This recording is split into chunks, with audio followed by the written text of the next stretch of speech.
আসসালামু আলাইকুম গাইস। এই যে দেখুন সকাল সকাল আজকে গরুর মাংস আনছি। গরুর মাংস কষা করাম, পেঁয়াজ ভাজা মাংসটিকে ম্যারিনেট করে রাখছিলাম আধা ঘন্টা, অলরেডি দিলাম সুন্দর করে ভাজাম।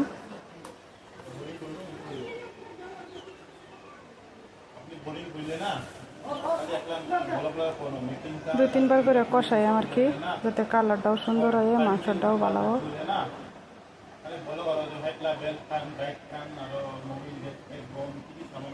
একবার কষাইছি, এখন এটা 2 নম্বর কষানি, মানে আমি মাঝে মাঝে বাহরে বাহরে আবার লাড়াও দিছি, দেখেছি পানিও দিলাম।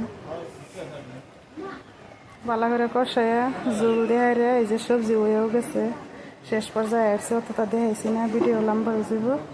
এর লিগে দেখুন কালারটা কত সুন্দর হয়েছে, মানে বিরাটই টেস্ট লাগছে।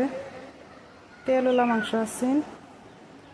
সবাই ভালো থাকবেন, সুস্থ থাকবেন। আল্লাহ হাফিজ।